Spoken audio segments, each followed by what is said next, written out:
What's going on? Instagram, YouTube, everybody who's tagged in today, my patrons, my investors, all that good stuff.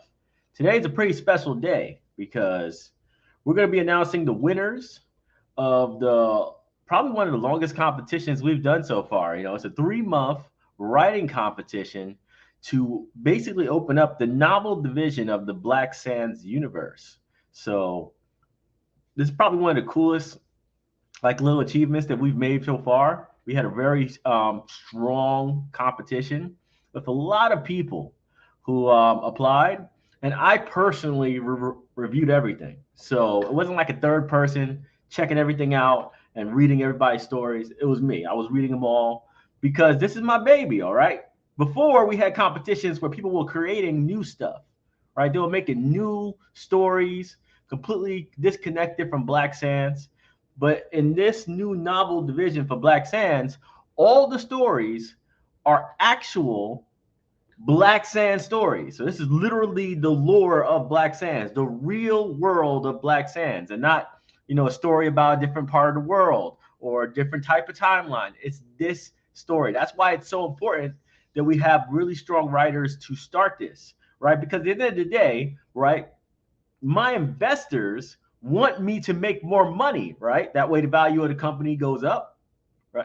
And we all know from the reports that we've had from our sales, from our year-to-year sales and everything else and our growth, that Black Sands, the Seven Kingdoms, and everything affiliated with that particular brand sells no matter what.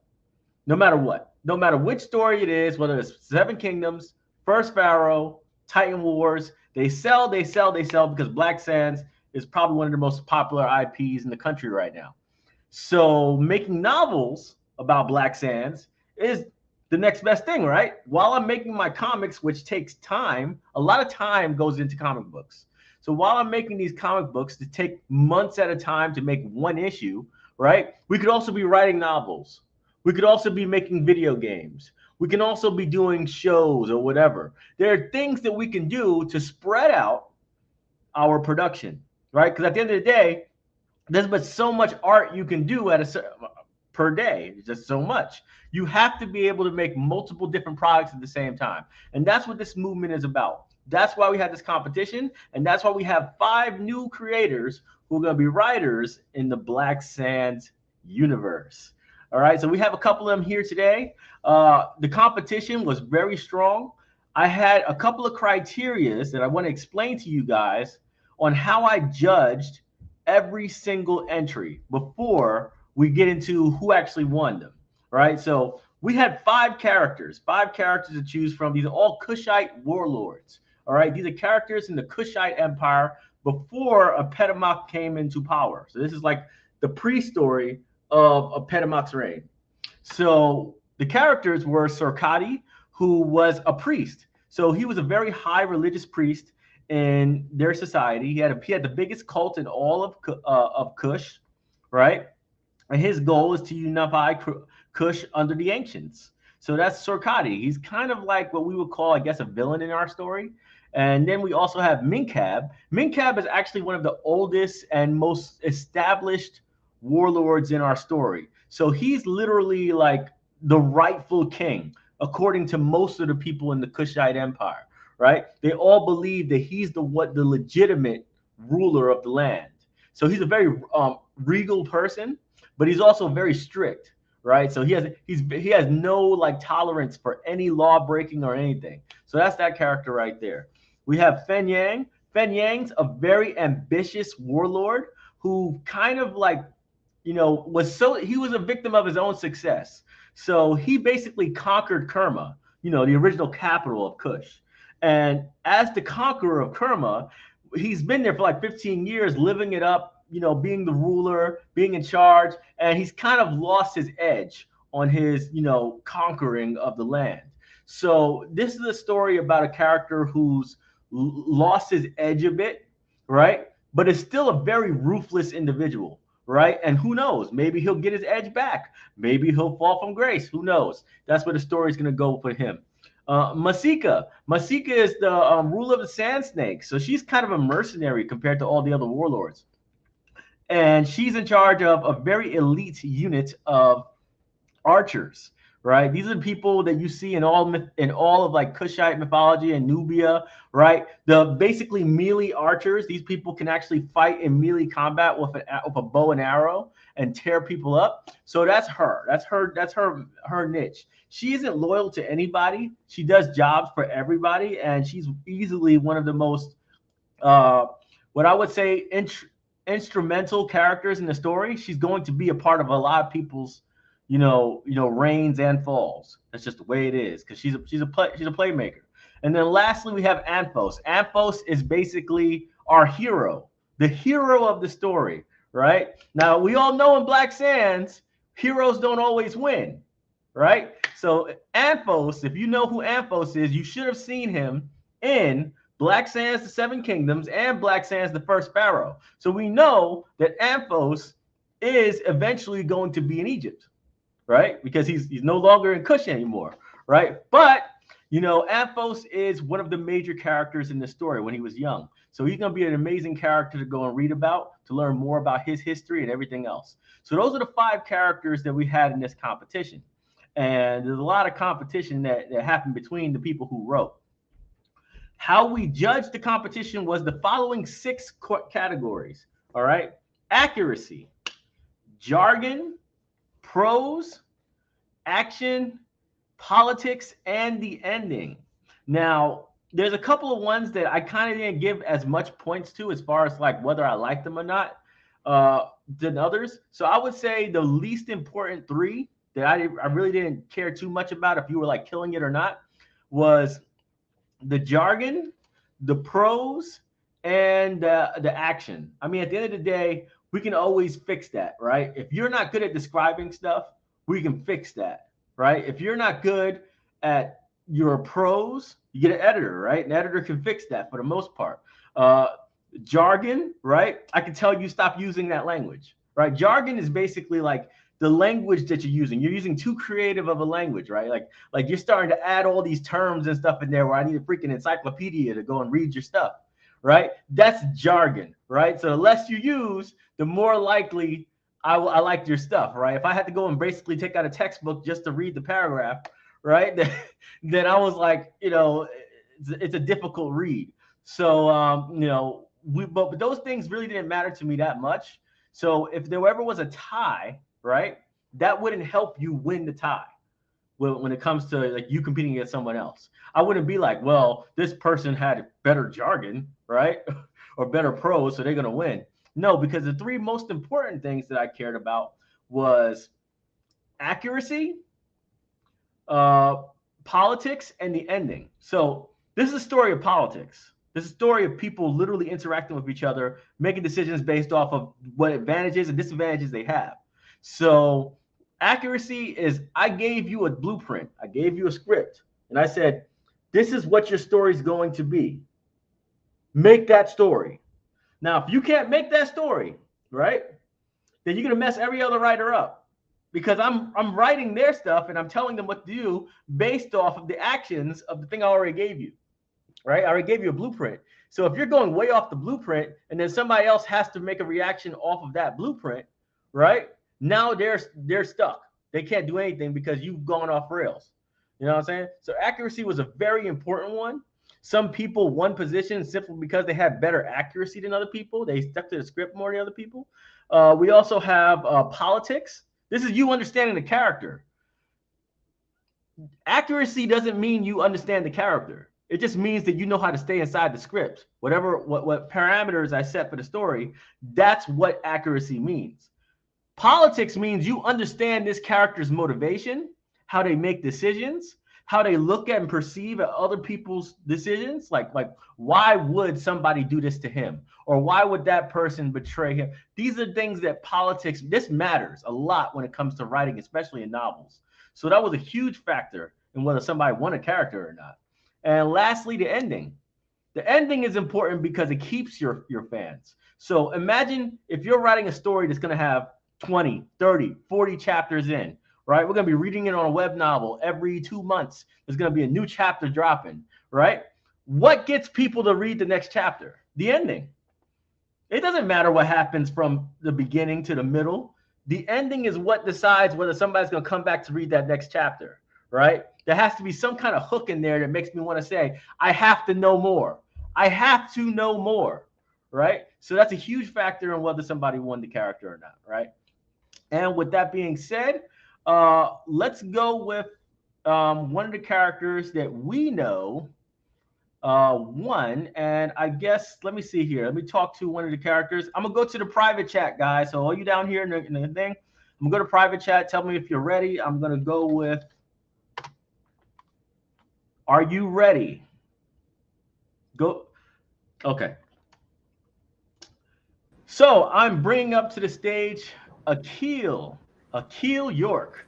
All right. So this guy right here, he actually was really good. So he actually had two characters that he was competing for, right? And one of them he knocked out of the park, like completely knocked out of the park, and basically won this character straight out. You know, there was numbers that I gave you guys before where I said, you know, the six categories. So there's a maximum of 60 points you can score, and he had a 53 out of 60 for his character. All right. So, you know, he really killed it. And in all honesty, he probably was close to perfect because the thing that he had a problem with was prose. So it was the Mm. prose that was my big problem, like the grammar of it, the grammar. Right. So that was the one thing that I felt was the weakness of his thing. And that's where he lost almost all his points straight up in that one section, prose. But everything else was damn near perfect. So tell us about your story. Tell us about the uniqueness you made for Anthos, the character that you have secured. You know, and you know, just introduce yourself. Why did you do this? Why did you get into this? How long you've known Black Sands? So, again, hello everyone. My name is Akil York. I'm actually a writer and a professor in LA. I'm a longtime big fan of Black Sands. When I first heard about it, I was seeing it and watching it on YouTube. And then eventually, when I saw them on Shark Tank, I really knew that they were going places. So I've always been a big fan and have always wanted to be a part of the Black Sands universe and the team. For the character Anthos, I definitely felt like I related to him a lot in his beliefs and how he stands, and how sometimes he can be a little bit too strong on his beliefs and it ends up actually being a little bit of a crutch for him. So I use that in order to be able to get sort of in his head and to create the dynamics of how he politically would act when dealing with characters like Circati, for example. Got you, got you. So first of all, the story that I gave you was not, you know, absolute canon. So Mhm. feel free to drop some spoilers. What do you feel was the unique angles that you took from your actual writing that you would definitely like to highlight right now and say what was the thing that made it your story, right? I gave you a blueprint, blah blah blah. Socrates was going to stand up Anthos, right? And then Anthos is going to basically set the stage for what's going to happen in the future and probably cause a whole bunch of drama in the process. What was unique about yours compared to what I gave you, which is just the straight up blueprint of the story? So, a couple of the things that I think definitely maybe influenced or changed a little bit from the original blueprint was who was Anthos's team. I gave him two close friends, one of them being a Magi, so he was already a big hater of Circati from jump. Another thing was the way that Anthos was dealing with the person who came in his place instead of it being Circati. So I had Anthos kind of trying to be calm, but I still had the Magi friend who was way more belligerent that actually brought Anthos back into his usual calm manner. So then later on, breaking into the backstory of why he does not deal with Circati or why he was always watching Circati, I think it did a good job of building up to that point. Yeah, I think and most likely, you know, at first when I read it, I was like, eh. He Hmm. said that's a big liberty at the very end, but then I was thinking about it, and I was like, but it could work. It could work. It could work just because of how you set it up, right? Because you set it up a certain way Hmm. that was big. So if you guys don't know, basically what he did was at the end of the story, you know, Anthos was basically somebody which I really loved. Anthos was somebody who gives people second chances. This is what I got the vibe from the ending of the story was Hmm. Anthos gives people the benefit of the doubt. Maybe they changed, maybe they didn't, right? And the more he deals with Sorkati, the more he deals with his people, the more he feels like that it's not this guy. Right? And he finally reveals it to his friends about why he's starting to take a more heavy-handed approach to Sorkati and stuff like that. I'm not going to spoil it because we are going to use it in the story. I thought it was a really good ending. It was one of the best endings I read out of all the things, right? And I think we are going to implement that in uh, the story, But the ending was definitely the big one. Also, the fact you added these other characters in there who had their own motivations, so it wasn't just Anthos talking all by himself, making no decisions all by himself. He had people around him that were also, had their own, gripes about things and stuff like that. So that was pretty cool. Very definitely one of the better ones that I've seen. I'm happy for you, man. Most likely, what we're gonna do is we're gonna start this in, I would say, April. So April is probably when everybody starts their first writing assignments, right? That gives me enough time to make a massive blueprint of the entire story, make it almost like a video game, right? Where all these points of interest happen in specific stories, and then everybody's gonna start getting to work, right? We're gonna start writing, bam, bam, bam. We're gonna have editors overseeing everything, and it's going to be an amazing experience. Like I said, for all the writers, you're getting paid $500 per chapter, right? So each chapter is about 30 pages long, which is and these are novel pages, so they're way smaller than a Word document page, So 30 pages is probably like 10,000 words, right? So you're getting paid $500 per dose, probably once a month if you can keep up the pace, right? And we'll go from there. And if people love those characters, if they're killing it, we might assign more work to you guys, like stuff that's actually royalty based and more creative. You can just run with it. Really depends on whether your audience that is going to be following you on these platforms like Kindle or whatever, right, are really engaged or not, right? So we're going to see about that. And then, yeah, that's about it. So thank you so much, Akil York. Everybody look for him. Anthos right there. That's Anthos now, man. That's the face of Anthos. So I hope you guys all realize that. And yeah, appreciate you, man. Anything else you want to say before you go? Looking forward to being on the team and can't get waited to get started to work. All right. See you later. Take care. All right. Now we're going to go with Delita Reimer, who is the winner of Minkab. What up? You're muted right now.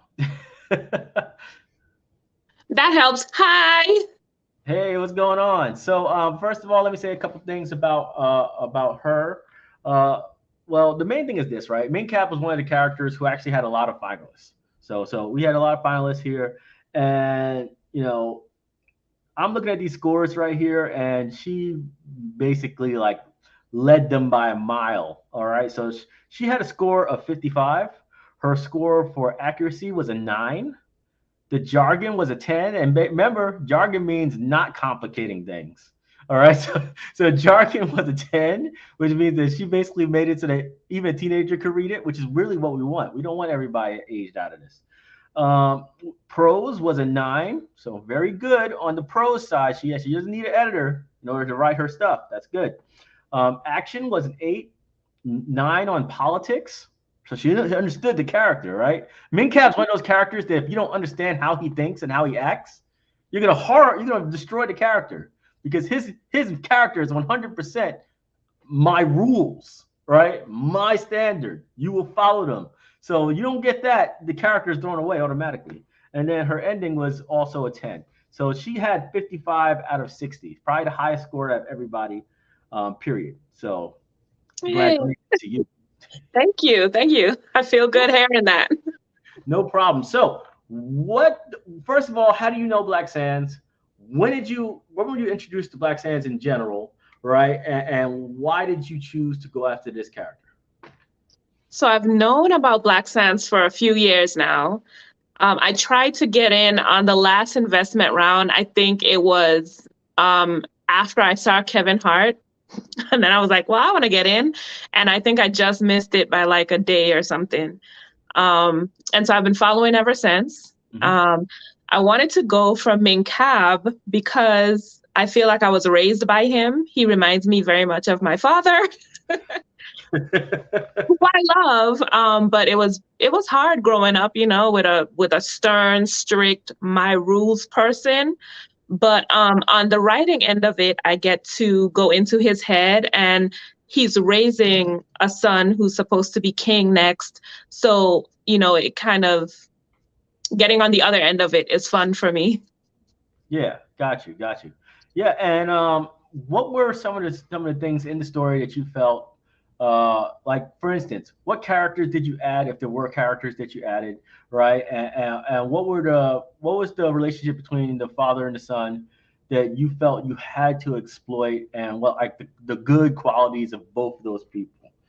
hmm So characters that I added, and when I first started writing Minkab, I started first with who is he married to?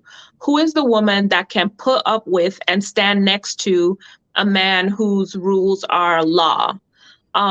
So those are the people I started adding. And then of course his children. What influences from Minkab and the mother would these children carry? And so his son, Jaco or Jacko, I don't know how we're pronouncing that. Um, his good qualities are he wants to be a leader. He knows he's going to be a leader and he wants to be, because I feel like Minkab kind of didn't have a choice after his brothers were killed. So Jaco differs in that he wants to be a leader. His bad side is that he's a little too eager for it before he's ready. And Minkab, in relation to that, sees that his son wants to be king and wants to nurture not only the leadership in him, but there's also like politics that have to be learned. It's a delicate balance. Um, and so the relationship is that of a young, old lion nurturing the young lion coming in. But Jaco kind of wants to jump the gun. He wants to get into the war. He wants to fight and show the greatness of Napata, when Minkab is kind of like, not only am I a warlord, I'm a king of people, not just soldiers. I'm a king of people. Yeah. So yeah. Yeah, there's a big balance you got to have there, and I thought that was pretty good how you brought that in, especially the dynamics between the king and his queen. That was pretty cool, because she was a very let's just say she was a very dominant factor as well. She like bossing the son around too, right? So Mhm. they have a clear rivalry going on, right? I want to see where that goes, right? But but there's definitely a rivalry there between the two. It kind of reminds me of what was it? I don't know if you guys are up to the new Vikings on Netflix, right? Not the old ones, but the new ones. But there's basically a Viking king who's like super hardcore, like a real leader of Vikings. He's killing it, and he married basically a former queen of the English, right? And she's a very political person, right? And she does a lot of things to set people up. She can really like basically like dismantle a plot if a plot's going against their family. She can really like get like take control of that. She's good at it, right? And these two work together, and she acts very autonomously, right? He doesn't tell her what to do, whatever, but he does make final decisions.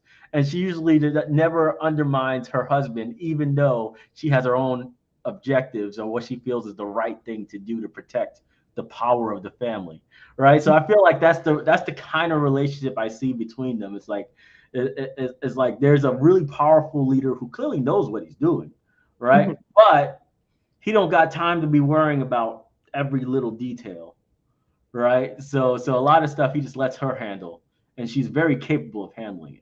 Yeah, Uh, and not only that, there are some things that will be said in rooms where she is that won't be said where Minkab is, and she can kind of cover his six in that way. So, yeah, it's a cool story. I think it's gonna be pretty interesting to see where that goes. Definitely what not something I wrote. I didn't add a wife, right? I didn't add a wife in there.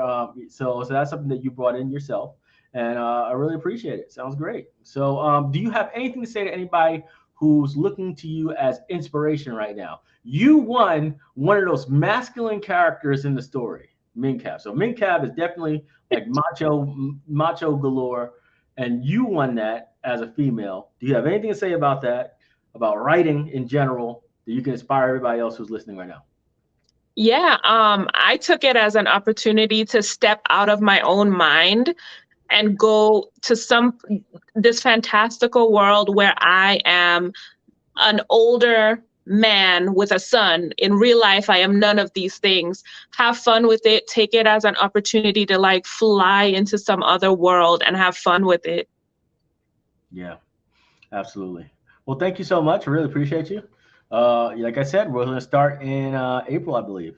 So All right. be prepared. Thank you. See you later. And now we're gonna bring in one of our oldest live stream guys. All right, so this guy's been a live stream with us forever, right? And so he's definitely here with us today. And the man is Black Deku, aka that's what I always know him as, Black Deku, right? And he's here. He just won Fen Yang. All right, so he won Fen Yang, and one of the best things he had was his ending. Right, his ending for Fen Yang was pretty damn dope. The accuracy, the jargon, it was all perfect, right, on this one. And I want him to, first of all, I know he's known us for like ever, so he can tell us about how long he's known Black Sands, what was the journey for him to become, a fan to a freaking writer of Black Sands and everything else, and he can take it off from here. What's up, man? It's good. I've been a fan since 2018. I think you guys were at DreamCon at one time early, and I guess that was a long time ago. Absolutely. Yeah, they posted you, and I started following you guys starting there. I was like, oh, I like this art. I realized it was like all Black, like Nubian. I'm like, I don't see that stuff because I'm Sudanese, so I'm Nubian. I've like never seen stories about our people before, so I was really interested in that. And yeah, I appreciate it.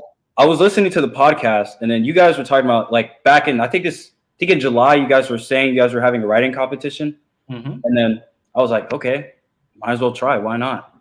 And I entered in, went in as Fen Yang, and got it. I was at work when I figured it out, dude. I was jumping. I was like, I had to make sure nobody could see me.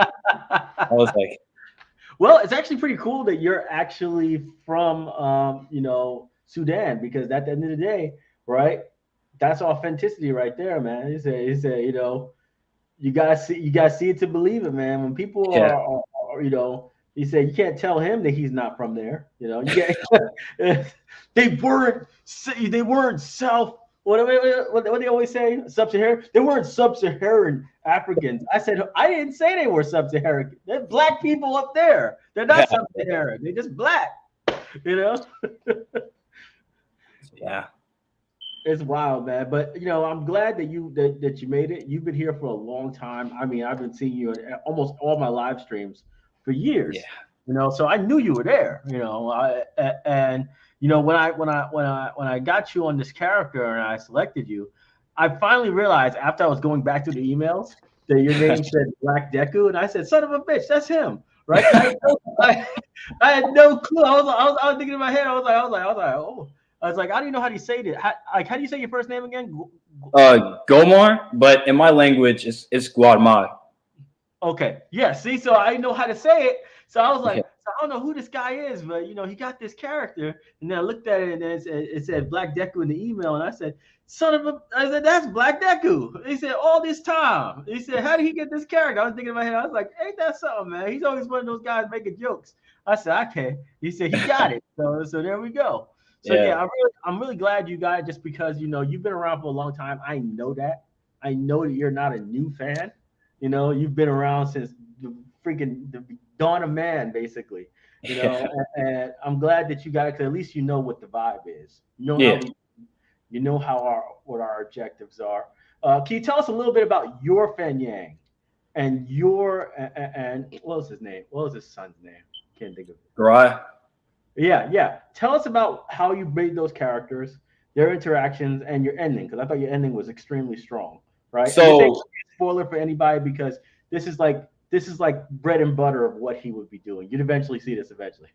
So when I first picked, Fen Yang, when I first read it, he reminded me of King Robert Baratheon.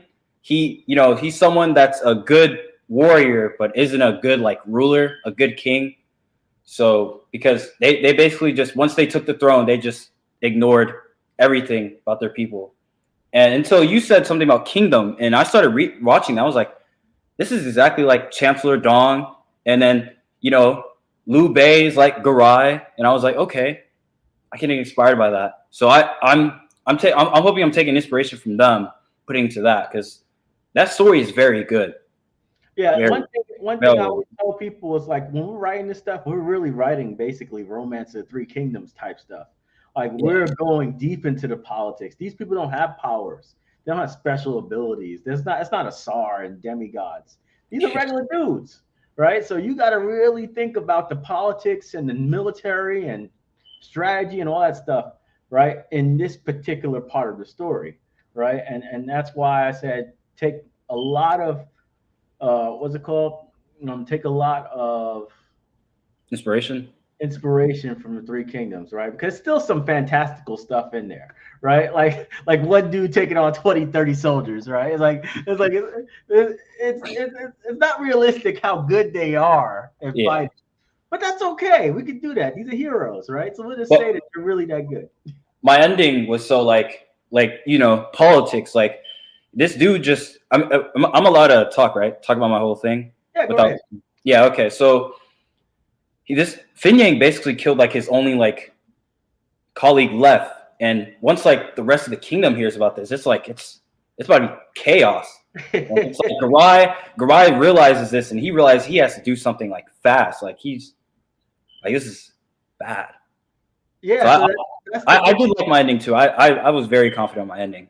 That was the good thing about your ending too, is the simple fact that you didn't end it with and he did what I said he was going to do at the end, right? I was like I kind of already laid out that part. Yeah. You brought up the fact that the political implications of what he just did. Yeah. Right. The dire need for action immediately before the shit hits the fan. That is the energy that I liked about that, right? Everything's about implications. When it comes to Fen Yang is a person who acts and doesn't really think of the implications. Yeah. So his whole story is going to be about what are the implications of his actions. That's his story, right? Anthos is more like, is he capable of sharing power? Will he allow people to take advantage of him or not? That's Anthos' story, right? Because he's not really a king over his land, whereas Fen Yang is, right? Fen Yang is implications. Minkab is, lineage. Can he build a strong lineage or not? Masika is, can she, who to trust, who not to trust, who to do jobs for, who not to do jobs for, right? So she's very plugged into everybody else's story. And Surkati is, can he control what he started, right? That's the big problem with faith leaders, right? Sometimes the shit gets out of hand, what they build, they can't control. I also had like, how there was the yellow rebellion in Romance. Yeah. I did the yellow. I replaced it with the red rebellion. I felt that too. It was the bloody campaign he did like 15 years ago. Yeah. It's not just unrest at his rule. There's a literal organized rebellion going on. Yeah. Right. I mean, this dude that hasn't been taken too seriously.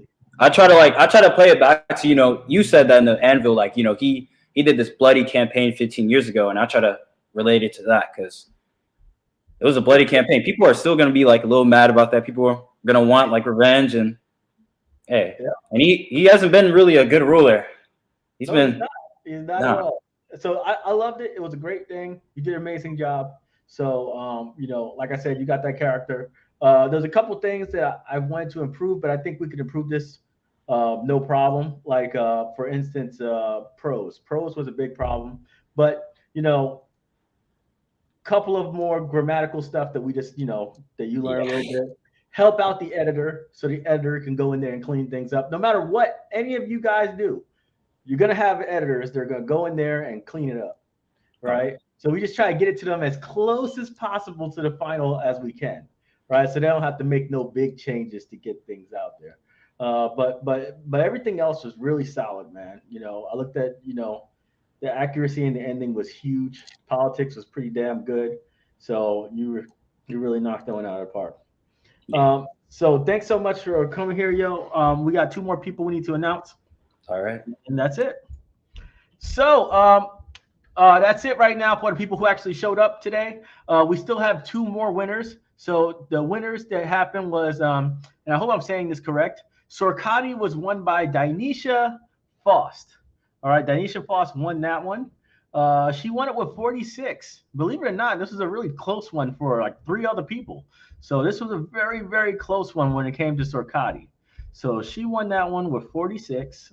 And I think she won it mostly because she was the most accurate, right? Understood the politics and understood and made a decent ending. So that's why she won that character over the others, even though there were people who had like 45, 45.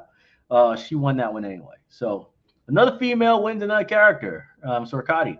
And then lastly, Masika. Masika was won by Sabrina Wright.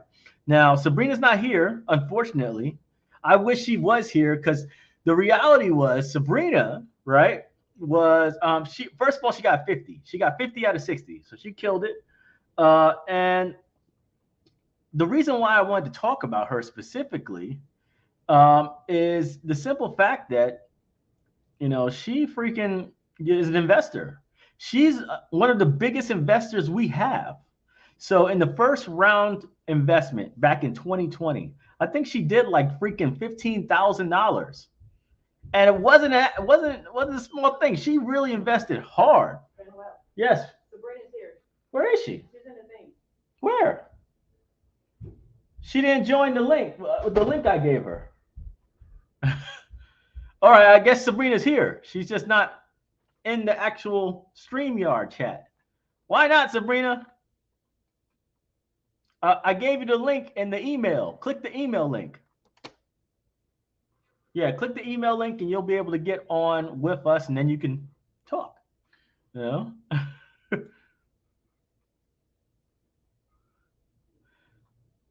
See, Sabrina's right here, but she used the wrong link. All right, so I'm gonna get her in here and everything else. But yeah, she's one of our biggest investors. She invested in the first round of investment. She always wanted to be a part of the company in some form or way. And, she straight up won the character. I wasn't going to do anybody favors. I have a lot of investors who apply. I have a lot of longtime patrons who applied. So I wasn't going to just give it to anybody who had like a loyalty test. The best writers were going to win the competition. And when it came to her, right, she was the best. She got 50 out of 60 on that character.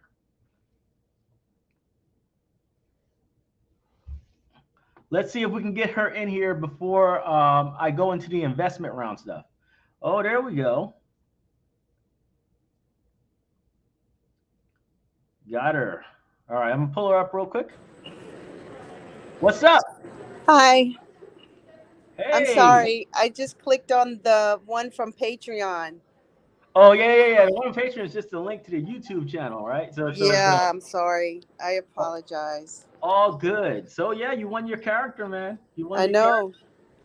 And how long you've known us? Why'd you decide to compete, and all the good stuff? Well, I actually just found Black Sands on Google. I was actually, in 2019, I was Googling the word Kemet because I had just learned that Egypt was not named Kemet. The original name was Kemet, not Egypt. So when I was looking for that word, your artwork picked, it popped up. The comics popped up and I just tripped out. And then I just went crazy. Because I'm a closet writer, actually, and I do write children's books and stuff like that. So that's kind of how I found you guys. Mm-hmm. And like I said, just fell in love. Actually. Yeah, when like I said, when I first, saw, I was like, she's one of our biggest investors. She was one of the first ones in. It's like that was a long time ago. I had a lot of belief in this company. I was so excited to see that someone wants to tell these kind of stories. Yeah, and I was shocked too because I told Giselle I was like I see a lot of investors in this competition and stuff like that, But I was telling her I was like I'd never give anybody any like advantage, right? I was Yeah, like, I can't give anybody an advantage because at the end of the day, we got to sell this stuff. Right? exactly. I'm Exactly. like, you're not the best. You're not gonna get it, right? Uh, but in your case, you just got it. You just got it. One things I'm gonna give you a little bit of critique, right? So mine Okay. was just simply, and the one thing that I felt was the weakest moment was the ending, only because you were super safe. So what I saw was you were really sticking to the script, and you didn't want to mess this up in any way, shape, or form. And I was like, oh, you should take a chance at the end, right? She was like, nah, I'm gonna play it by the book, right? I did So, a Disney ending, right? yeah, so I'm like, I'm gonna make sure that when we do start writing this stuff commercially, that we're gonna push those edges a little harder. Okay. But you did kill it. So first of all, tell us about the relationships between um, Masika and Minkab, how you approach that, and then the relationship between uh, friggin' Masika and Anthos. Well, I think Masika, I was really trying to go at an angle from her being a little bit more of a softer type of a girl, even though she can fight like hell. I just don't want her to be like a man, you know. I wanted her to be able to stand that line with Minkab, knowing that she's been requested to do something. You know, it's a job that she's got to keep. She's got to really attack this a certain way because she doesn't want people to know about her relationship with Anthos too. So, and she respects this. You know, she respects Minkab. So, I was really kind of trying to keep her like a strong person, but also smart too, using her womanly wiles. You know, to just figure it all out. And Antho, she's, I really like the sweet, I love romances and I love that type of thing. But now we're dealing with a different time, which is different for me because I've not done a lot of ancient history type stuff. I'm just barely getting into all this. And I wanted her to be able to show her love for this man in a way that she wasn't gonna, go in there and kill his stuff, do wreck everything with his soldiers and blow him, get him in a bad situation with Minkab either. So I don't know if I did it. I just kind of The tried main to. thing is And I throughout. have a little, and with me, I like a little, probably a little too much comedy in the way that I write. I don't have that comic book stuff, so I'm trying to get into that as well. Yeah, I didn't sense it too much in there. So that definitely wasn't something that I noticed Okay. as far as a lot of comedy. What I did notice is that you used a lot of political implications of the situation, right? And that's what I love the most. I love seeing the political act, like what is the political implications of any action that people take, Uh right? And huh. I want them to actually voice that. I don't want it to just be like something that we have to figure out. I want them to be thinking, what is the consequences if I get caught? What are the consequences if I do too good? Right? It's like what is going to happen to the people that I know? Like you said, she respects Minkab, right? So she Right. thinks he's probably one of the only good rulers. So she's not going to diss him, even though she doesn't want to do the job, right? Right. Exactly. She was So caught in a trap. yeah, it's like a bad situation because like on one hand, he didn't even know about them two, so you can't say no, right? You can't, right? Yeah. Like, I don't know, no, because we're in a relationship. He'd be like, what? Yeah. So she can't say that. But at the same time, man, she can't screw Amphos over too much, Yeah. right? Because they'll take it personally. So it was a delicate rope you walked, and you did hit that, way better than everybody else. So I appreciate what you did. You Thank know, you. any words of inspiration, to everybody out there, especially as a children's book writer. Oh wow. I say, just hang on to your dreams and keep going for it and don't give up. Because I believe in miracles, so anything can happen. I'm here. I'm with Black Sands. This is like amazing for me. I mean, I write children's books. Not anymore, right? No. Exactly. Okay. Well, thank you Thank so you. much. Appreciate you. Now I'm gonna tell everybody about the investment round. All right. So for everybody here who's looking for information about the next investment round, we're going to have that investment round in May. All right. In May, we're going to have the investment round, and we're actually going to have a summit as well in May. So we're going to have our first ever investor summit in the Schomburg in Harlem. All right. The Schomburg Center in Harlem. We're going to have an amazing get together with all the investors. All right. So these are previous investors who already invested in our past investment rounds. Right. We're going to give them free tickets to the show where they get to actually talk to me, talk to all the creators and everything else. We have panels. We talk about what's going on, the state of the company and all that good stuff. And we're also going to launch our investment round at the same time. So our next investment round will be in Black Sands Entertainment. That means you guys are actually going to be able to buy stock in the parent company, not a subsidiary, but the parent company, Black Sands Entertainment. It's going to be one of the biggest investment rounds you've seen so far from our company. It's going to be amazing. All right. We've done a lot of things. Yeah. It's going to be in May. It's going to be in May. And it's going to be, quite a big deal.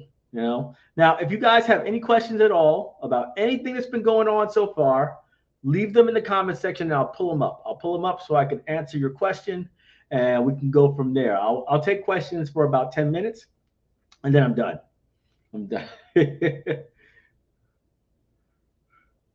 And like I said, the creators are going to be there. So some of the creators are going to be there. I think we might even get Junior Beckley. So Junior Beckley is the creator of Mantu Warriors. He's French. All right. He's a Black Frenchman. And he is going to, I think he'll come out. I think he'll come out for this. It's a pretty big deal, right? You meet the investors, you meet your fans, right? So I think he's going to come out to the States to go and hang out with you guys. He's a pretty cool dude. And like I said, other people are going to be there, lots of investors. So your colleagues, if you're an investor already in Black Sands Entertainment and you invested thousands of dollars and secured that, those tickets, the lifetime tickets, you're going to get a ticket. You're going to get an email specifically, right? You're going to get email specifically, bringing up your investment. So you're going to get that. Okay. Any honorable mention of writers that were close? Yes. So let's see here. When it came to Sorkati, right, Denisha won, right, with 46. There were two other writers who were very close as well. So called Benna Hawkins had 45, right? And Akil, who you saw who won Anthos, also had 45 on Sorkati. So Sorkati, nobody scored over 50 with Sorkati. So Sorkati was a very contentious character, very contentious. Then we have, let's see, who was close for Minkab? Nobody was close on Minkab. Minkab was 100% Delita, right? Delita had 100% that one. It wasn't even close. It was like a 20-point spread. So that one was pretty open. Fen Yang was also by himself. He didn't have no competition there. Masika had a close second in Mario Grimes. Mario Grimes had 48. All right, so Mario Grimes had 48. Very close, very close. Anthos had another close one. Oh, yeah. So Carbena Hawkins. Yeah, so he was close on two. He was close on Sorkati and close on freaking Anthos. 52 to 53. It was very close. It was a toss-up, really. Oh, yeah, and just to let you guys know, just because you were a runner-up, just because you were close, doesn't mean you won't get future opportunities. So if you did get close, right, and it was a toss-up, there are chances that I might come up with new projects, new whatever, and I'll be contacting you first, right? Because you're already proven through a very long process that you have the ability to do the job, right? You didn't get this job, but you might get the next job. You know what I'm saying? Because I'm not going to do it again. I'm not going to go through this whole process again to find writers. I'm just going to go on the list and say who killed it but just didn't win. And I'll pick that. You know what I'm saying? Next opportunity. So, yeah, there we go. Let me see. What else?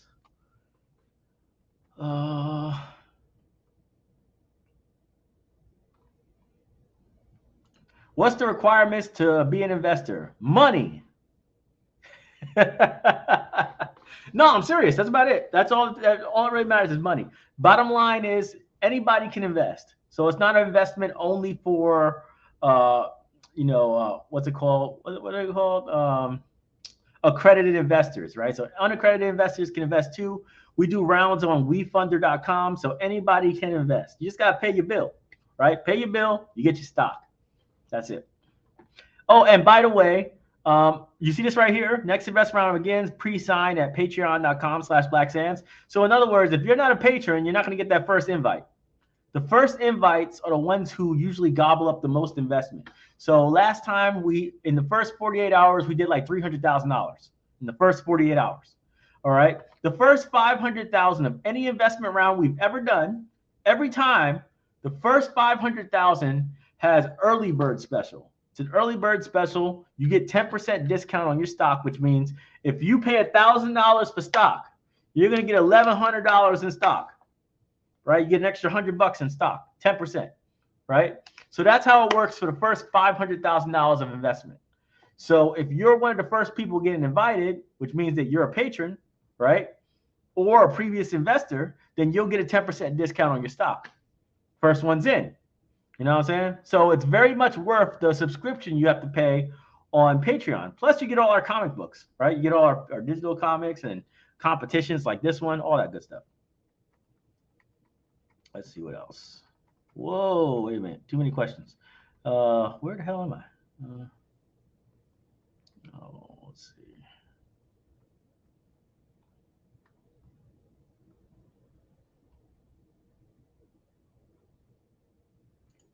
I'm an investor, but I didn't invest that much. Would I still be invited? Maybe.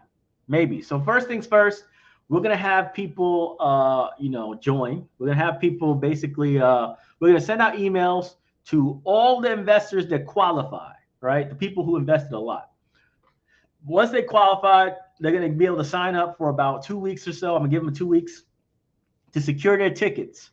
Once I've done that, once I've secured the tickets of all the people who are basically getting in for free, then I'm going to open it up to our investors and our patrons, right? I'm going to open it up to you guys to go and buy tickets to this event, right? And basically, once I hit like 350, I'm done.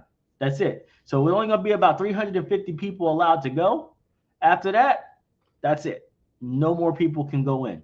So I don't think personally there will be 350 of our investors who invested big, right, that are going to RSVP before their time limit is up. A lot of people just don't. They're procrastinators, so they won't sign up. So I might get to 200 or so of the people who are big investors who might sign up in the first 2 weeks. But after that, it's a free-for-all. First people in up to 350. No kids. All right. Unfortunately, we don't have that much capacity in the building. So we can't have kids come. I know y'all want to bring your kids this time, but maybe when we have a bigger venue, right? But right now we're going to be focused exclusively on the investors. You know what I mean? So that's how it's going to work.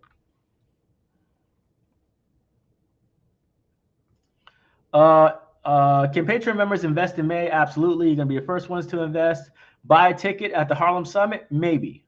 That's a maybe on that one.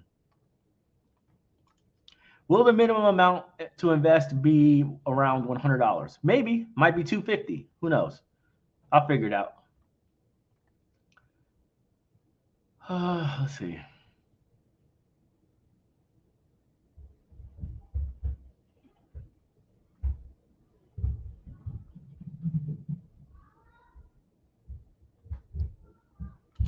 Will the rest of the participants get their scores and reviews? Yep, they will. Joe LeMaine, I got yours right here. If you want, I can give it to you right now. Your score wasn't bad. You did pretty good. You did pretty good. So if you want me to share it, I'll share it right now. I got you right here under Anthos.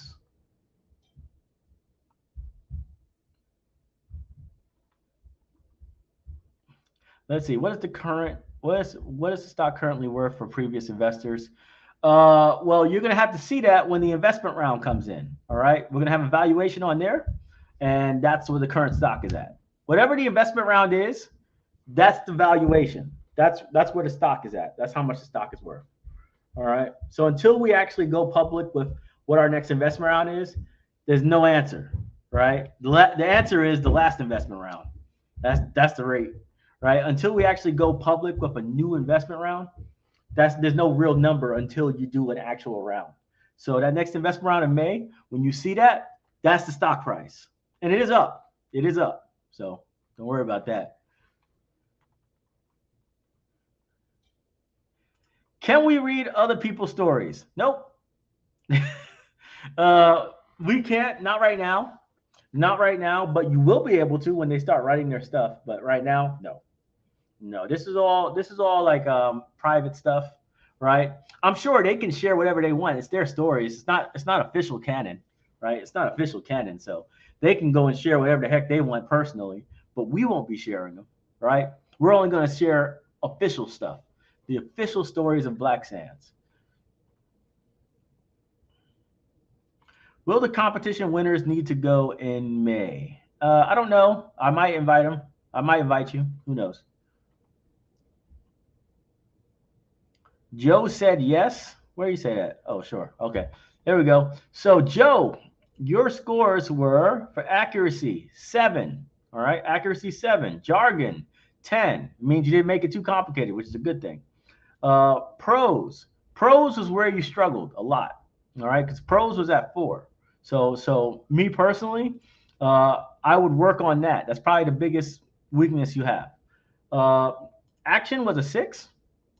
Politics was an 8, which means that you understood the character. You played it right. You played Anthos the right way. So Anthos was accurate as far as how he acts, how he thinks. And your ending was good too, an 8 as well. So your ending was good. It was very good, better than most. So like I said, the character, you understood the character. You made a great ending, right? You kept it simple as far as like the language is concerned. And your accuracy was average, average. Your biggest weaknesses was the prose and the action, right? So you didn't really do good in describing what was going on, like the actual things that were going on in the physical space. And like I said, the prose was very hard to read it. It was too big of a paragraphs or whatever, like giant paragraphs, whole page paragraphs, not very, not just saying who was talking and whatever. So these are things you can fix. These are things you can work on, right? And then you never know. You might be great at it one day. Like I said, most of the points you lost were on technicalities, just being a better prose writer. So there you go.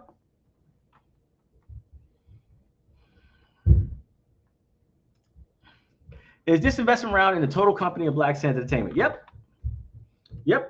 It's the parent company, no subsidiary. This is the real company, Black Sands Entertainment, the one that you invested in back in 2020. That one. That's a long time, huh? The last investment round was in the fall of 2020. That was the last time we did an investment round for Black Sands Entertainment. It's almost 3 years. It's almost going to be 3 years since the last investment round. A lot has changed. A lot has changed since then, huh?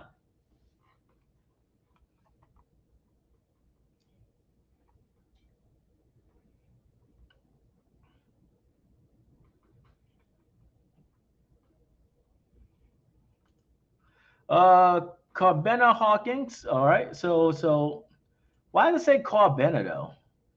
Because right here it says Quabena.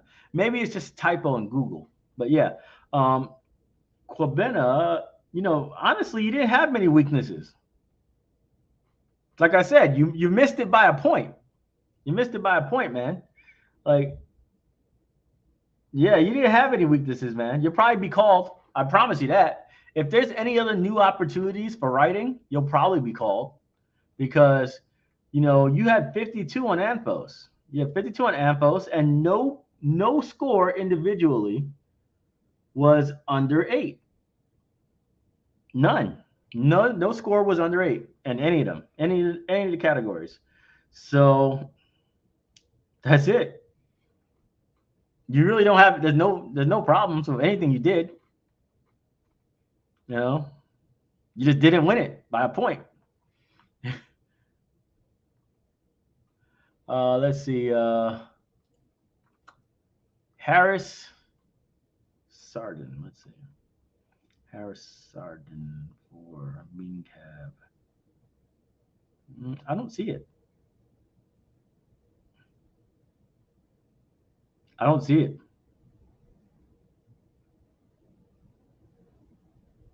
I don't see it at all. Yep, that was missing.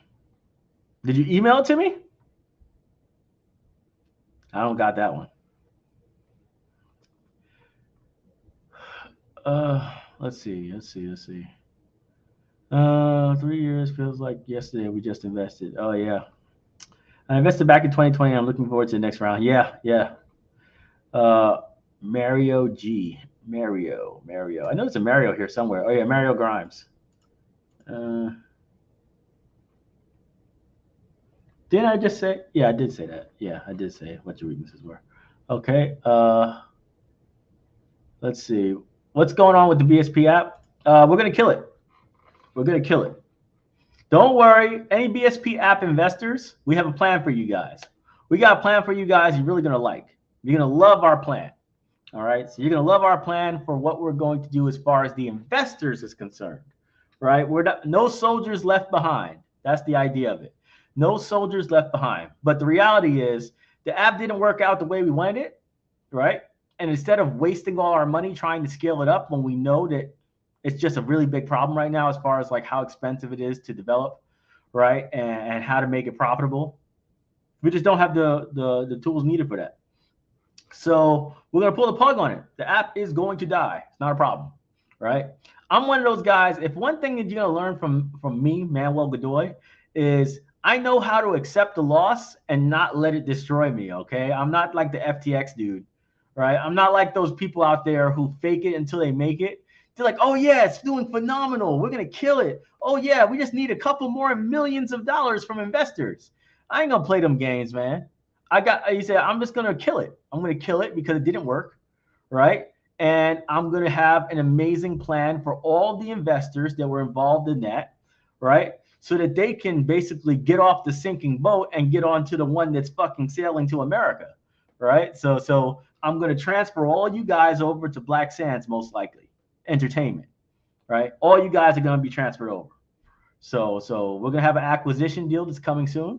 Right, we're gonna have an acquisition deal coming soon, just so you guys can be basically brought back in. You'll all be investors in Black Sands Entertainment. BSP will disappear off the face of the earth, right? BSP will disappear off the face of the earth, and we'll just keep moving forward with the stuff that works, the stuff that makes millions, and not the stuff that costs millions. You know what I'm saying? So that's it. That's how it's going to be. And like I said, you got to understand this. There's a lot of people out there who fake it until they make it forever. They'll never accept that they lost. They'll never accept that something didn't work out, right? But I'm not that guy. I am not that guy. I'm dead ass serious when it comes to when I kill other people's series. It's the same thought process I have when I kill my series, when I kill my stuff. It's like if it's not working, if the numbers aren't there, if it's costing me money, costing me manpower and everything else, I'm going to kill it regardless of what happens. You know what I'm saying? And that's what we're going to do. So I know everybody's going to be happy about the final results of it. So right now, we're just doing the legal stuff right now in order to get that prepared. It'll be done before the next investment round. All the paperwork will be done. All the transfers will be done before the next investment round. All right. So let's get it done. We'll be cool. All right. So what will happen on the creators on the app? Nothing. There'll be no more app. They can do whatever they want. They're no longer obligated by the contract. The contract wasn't renewed. So any contracts that I have with any creators, they're not renewed anymore. So we haven't renewed at all. So they're free to do whatever they want. They can post on any platform they want to post on. No, it doesn't matter, right? They're not bound to us, and they're good to go. You know, they can do whatever they want.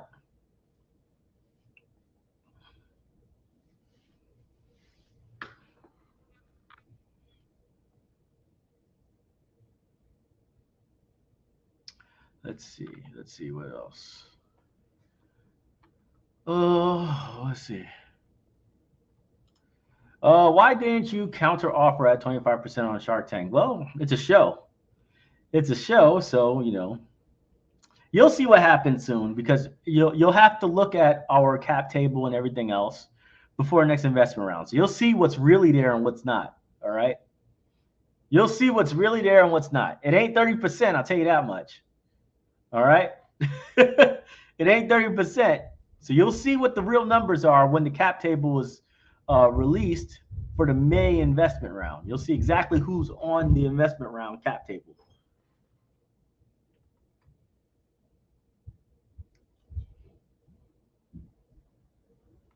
You got it? Not yet. Almost.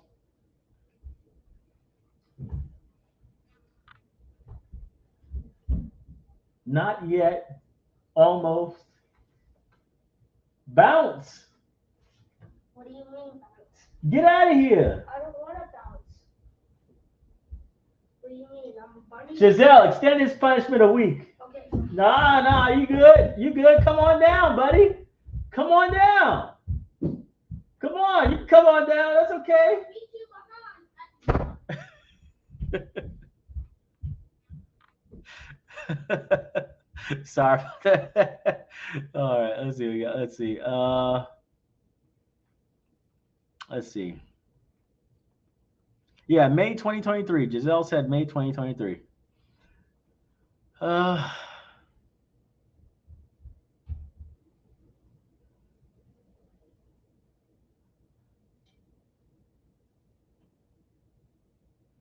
Okay, so I don't think I see any new questions, so we're going to leave it at that. Thank you guys so much for tuning in. Thank you for all the writers for participating, and I told you guys I was going to check everybody, so I proved it. People ask me, what's my score? I told you your score. I have everybody's scores, and I'm going to be sending to you guys via email before Monday. So Monday, everybody should have an email, all right? Everybody should have an email by Monday, just the way it is, all right? And I hope you guys like what you see. Remember, I'm going to give a little explanation to every single category. That way you understand what you need to work on if you have a low score in that category, right? And we're good to go, okay? So thank you guys so much. Appreciate you all. Peace. Daddy.